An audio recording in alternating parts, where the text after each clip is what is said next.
এদেশের হাজারো লাখো মুসলমানের রক্তের মধ্যে রক্তের আগুন বইয়ে দিয়েছে, রক্তের বন্যা বহিয়ে দিয়েছে। অসংখ্য আলেমদের চোখের পানি ঝরেছে, অসংখ্য আলেমকে নির্যাতনে নিষ্পেষিত করে হত্যা করা হয়েছে, শহীদ করা হয়েছে। যারাই স্বাধীনতার পক্ষে কথা বলেছে তাদেরকে বিগত দিনগুলিতে আটখড়ে করে রাখা হয়েছে, ঠিক কিনা? জেনে বলুন ঠিক কিনা? আমার এই দেশ 53 বছরে আমরা মজলুম স্বাধীন দেশ পেয়েছি। এই স্বাধীনতার পরে মজলুমের ভূমিকার জন্য বললাম, কারণ আমাদের এই স্বাধীনতার 53 বছরে আমরা বুক ফুলিয়ে কথা বলতে দেওয়া হয়নি আমাদেরকে। যারাই কথা বলতো তাদের সামনে দিকে মাইক কেড়ে নেওয়া হতো, যারা ওলামায়ে কেরাম বক্তব্য দিত তাদের বিরুদ্ধে ষড়যন্ত্রমূলক মিথ্যা মামলা দেওয়া হতো, তাদেরকে জেলখানার অন্ধকার প্রকোষ্ঠে নিমজ্জিত করা হতো। সারা বিশ্বের অন্যতম কিংবদন্তি আলেম আল্লামা দেলোয়ার হোসেন সাঈদী সাহেবকে 13 বছর পর্যন্ত অন্ধকার প্রকোষ্ঠে রেখে মৃত্যুর কোলে তারাই ঠেলে দিয়েছে। নারায়ে তাকবীর, নারায়ে তাকবীর, কুরআন সুন্নাহর আলো, ঘরে ঘরে চালো, কুরআন সুন্নাহর আলো, ঘরে ঘরে চালো। আবার বন্ধুগণ, স্বাধীনতার 53 বছরে আমরা দেখেছি আমাদের দেশের পক্ষে যারাই কথা বলতো, তাবেদারদের বিরুদ্ধে যারাই কথা বলতো তাদের বিরুদ্ধে হামলা হতো, মামলা হতো, তাদেরকে আয়না ঘরের মধ্যে বন্দী করে রাখা হতো। জেনে বলুন ঠিক কিনা? সুতরাং তার স্বাধীনতার 53 বছর পরে এই জন্য আরেকটা যুদ্ধের প্রয়োজন হয়েছে, যেটা বাংলাদেশের 24 সালের 5 আগস্টে সেই যুদ্ধের সমাপ্তি হয়েছে। তবে যুদ্ধ এখন আমাদের সমাপ্তি নয়, যুদ্ধ আমাদের এখনো সমাপ্তি নয়। আমরা পূর্ণাঙ্গ যুদ্ধ লড়াই করে যাব যতক্ষণ পর্যন্ত তাবেদার মুক্ত বাংলাদেশ গঠন করতে না পারবো, জালেম বেঈমান ইন্ডিয়ার চোখে চোখ রেখে কথা বলতে না পারবো, ততক্ষণ পর্যন্ত আমাদের স্বাধীনতা যুদ্ধ চলবেই চলবে, ঠিক কিনা বলো? ওরা আমাদেরকে আবদ্ধ করে রাখতে চেয়েছিল, হাত পা বন্ধি করে রাখতে চেয়েছে। সম্মান দেওয়ার মালিককে আসতে বলবেন না, জোরে বলেন কে? আমার দেশকে নিয়ে আমার বড় গর্ব হয়, এদেশের স্বাধীনতার সূর্য সন্তানদেরকে নিয়ে আমার বড় গর্ব হয়। ওদের কিনা কথা বলতে আমার গর্বে আমার কলিজ বুক ফুলে ওঠে। কারণ এদেশের সন্তানরা দেখিয়ে দিয়েছে, 24-এর 5 আগস্টে দেখিয়ে দিয়েছে কেমন করে জালেমকে হটায়া এদেশের মানুষকে মুক্ত করতে হয়। ওরা রক্ত দিয়েছে, জীবন দিয়েছে। 8টা ছেলে শহীদ হয়েছে, মৃত্যুর কোলে ঢলে পড়ছে। পাশের ছেলেকে ডাক দিয়ে বলছে, বন্ধু আমি যদি মারা যাই, শহীদ হয়ে যাই, আমার এই যুদ্ধটা কিন্তু চালিয়ে যেও, এদেশের মানুষের মুক্তির জন্য কাজ করে যেও। কথা বলুন ঠিক কিনা? যে দেশের সন্তানরা বলতে পারে আমার মুক্তির পরে, আমার যুদ্ধের পরে, আমার শহীদ হওয়ার পরে, আমার মৃত্যুর পরে তোমরা এদেশের মানুষের জন্য কাজ করে যেও, লড়াইটা চালিয়ে যেও। এবং যে দেশের পুলিশরা দেখিয়ে দিয়েছে বারবার, স্যার একটাকে গুলি করলে একটাই মরে, আর কেউ যায় না, পিছু হটে না, ওই জাতিকে কোনো বেঈমান নাফরমান শৃঙ্খলাবদ্ধ করতে পারবে না। এদেশের উপর আল্লাহর রহমত আছে না নাই? আসতে বলবেন না, জোরে বলেন আছে না নাই? আমার ভাইয়েরা, 24 সালটা খুব টার্নিং পয়েন্ট, ভালো করে শুনবেন। 24 সালটা উইকেট পতনের বছর। বড় বড় জালেম উইকেট যারা ছিল সবগুলি 24 সালের মধ্যে পতন হচ্ছে। আমরা দেখেছি বাংলাদেশের 5 আগস্টে হয়েছে। গত কয়েকদিন আগে আলহামদুলিল্লাহ সিরিয়ার 54 বছরের স্বৈর শাসকের পতন হয়, কি উইকেট পড়েছে। আবার আমরা দেখেছি শ্রীলঙ্কাতেও কাপড় খুলে দেওয়া হয়েছে জালেম স্বৈরাচারীদের। আবার দেখেছি আমরা আফগানিস্তানে 20 বছরের স্বৈর শাসককে কিভাবে পতন করে মাটির সাথে দমিয়ে রাখতে হয়, তাও আমরা দেখেছি। তার মানে হচ্ছে খেলাটা খুব ভালো হচ্ছে, বোলিংটা খুব ভালো হচ্ছে, বলেই শুধু উইকেট পড়ছে। আসতে বলবেন না, জোরে বলেন ঠিক কিনা? ইনশাআল্লাহ আগামী দিনের নেক্সট টার্গেট আমাদের ইসরায়েল। আসতে বলবেন না, জোরে বলেন ঠিক কিনা? আমাদের আগামী দিনের টার্গেট হলো ইসরায়েলের নেতানিয়াহু। ইনশাআল্লাহ ফিলিস্তিনের জমিনে আবার ইসলামের পতাকা আমরা উত্তীর্ণ করে ছাড়বো ইনশাআল্লাহ।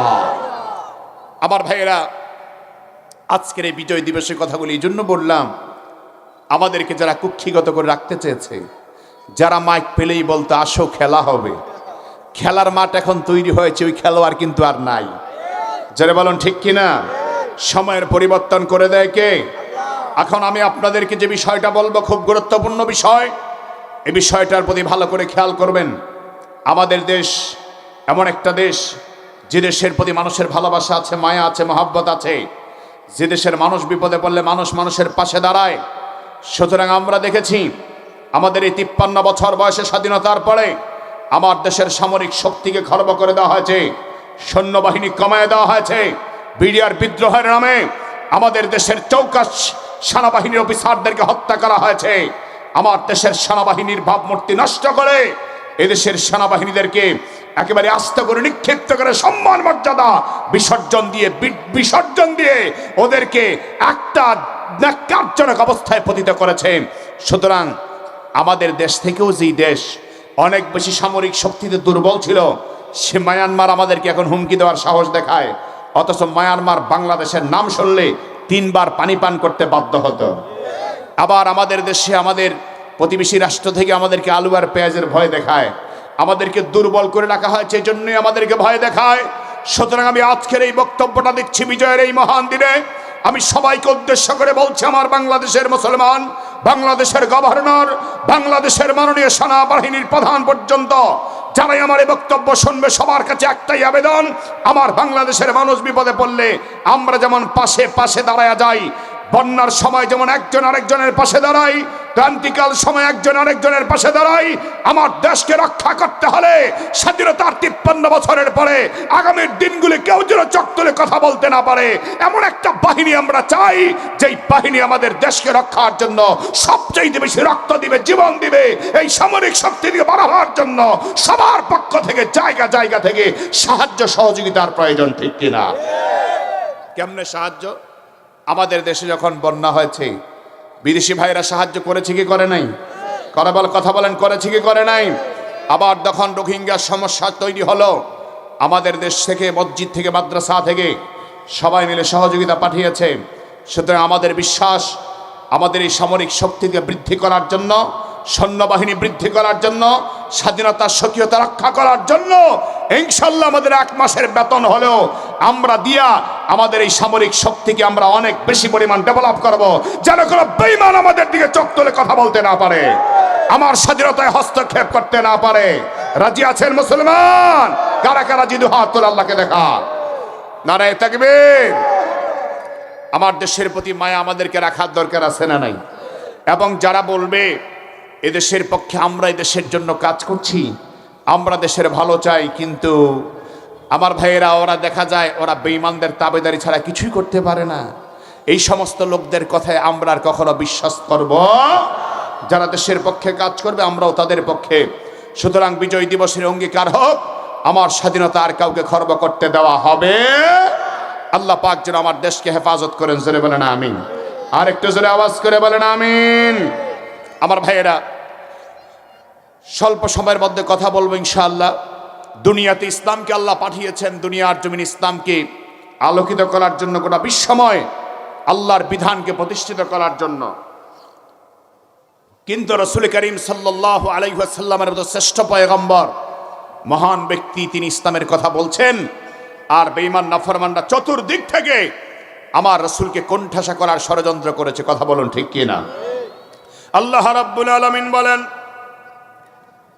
ও পৃথিবীর মানুষেরা, ও পৃথিবীর ইমানদারেরা, দুনিয়ার জমিনে আমি আল্লাহ তাআলা যখন ইসলাম এবং মুসলমানদের জন্য দ্বীনকে পাঠায় দিলাম, আমার সুমহান দ্বীন পাঠাবার পরে, ইসলাম পাঠাবার পরে, আমার রাসূল সাল্লাল্লাহু আলাইহি সাল্লামকে দায়িত্ব দিয়ে পাঠাবার পরে দুনিয়ার সব বেঈমান নাফরমানরা ইসলাম এবং মুসলমানদেরকে কোণঠাসা করার জন্য ষড়যন্ত্র আর চক্রান্ত করেছে। আল্লাহ তাআলা বলেন, যত বেঈমান ষড়যন্ত্র করেছে, কোনো বেঈমানের ষড়যন্ত্র কখনোই পরিপূর্ণ সাকসেস হতে পারে নাই। কারণ ইসলামের বাণী, দুনিয়ার ইসলামের রশি দুনিয়ার কোনো বেঈমানের হাতে নয়, কোনো নাফরমানের হাতে নয়। ইসলামের মালিক দুনিয়ার কোনো বেঈমান নাফরমান নয়, চাইলে ফু দিয়ে নিভাতে পারবে না, ঠিক কিনা? ইসলামের বাণী, ইসলামের রশি মহান আল্লাহ তাআলার হাতে। এই জন্য দুনিয়ার জমিনে যত বেঈমান চেষ্টা করেছে ইসলামকে নিভায়া দেওয়ার জন্য, কোন বেঈমান পারে নাই, কোন নাফরমান পারে নাই। কিয়ামত পর্যন্ত যত বেঈমান চেষ্টা করবে, কেউ পারবে না, কেউ পারবে না, কেউ পারবে না, ঠিক কি না?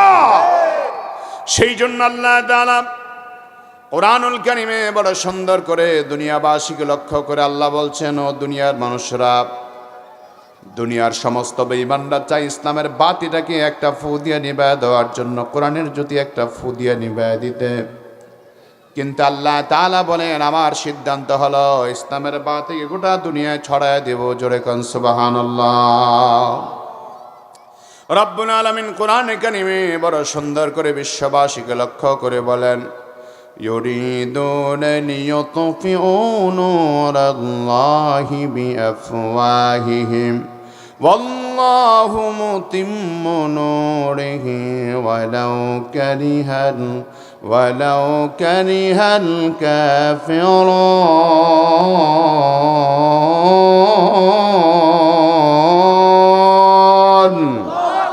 আল্লাহ রাব্বুল আলামিন বলেন দুনিয়ার সব বেঈমানদের চিন্তা হলো ইউরিদুনা লিইউতফিউ নূরাল্লাহ, সব বেঈমান নাফরমানদের চিন্তা হলো ইসলামের বাতিকে একটা ফু দিয়ে নিভায় দেওয়া। আল্লাহ বলেন ওয়াল্লাহু মুতিম্মু নূরিহি, আমি আল্লাহর সিদ্ধান্ত হলো ইসলামকে গোটা দুনিয়ায় ছড়ায় দেওয়া। সুবহানাল্লাহ।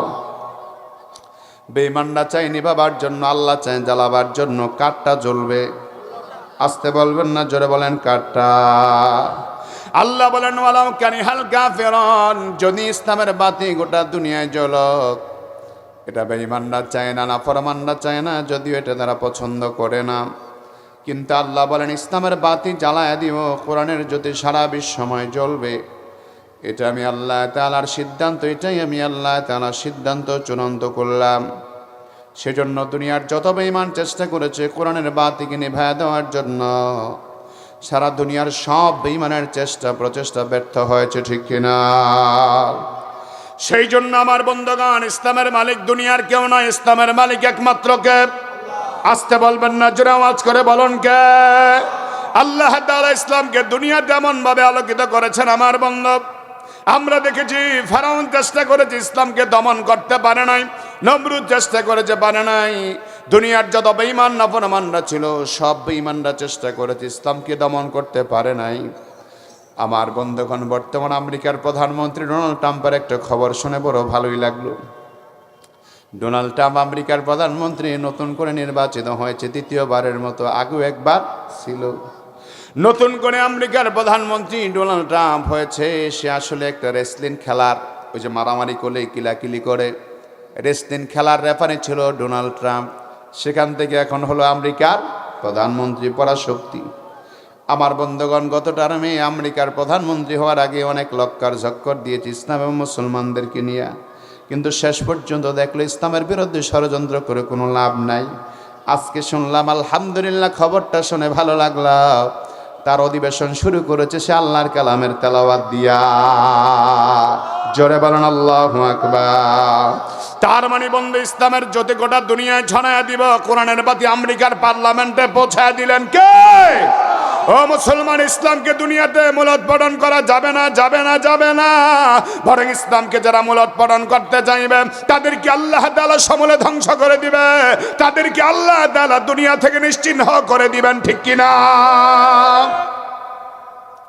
সেই জন্য আমরা দেখেছি বিগত দিনগুলিতে যারা ইসলামের ব্যাপারে বাজে মন্তব্য করেছে, আমার বন্ধু, আমেরিকার আরেক প্রধানমন্ত্রী ছিল জর্জ ডব্লিউ বুশ, যার ছিল না কোনো হুঁশ। মুসলমান দেখলেই মাথা ব্যথা শুরু হয়ে যেত। উসামা বিন লাদেন, একজন মাত্র মুসলমানের নাম শুনলেই সে ভয়ে কাঁপতে থাকতো, থরথর করে কাঁপতে আরম্ভ করত। সেই জর্জ ডব্লিউ বুশের ব্যাপারে আমরা জানি বন্ধু,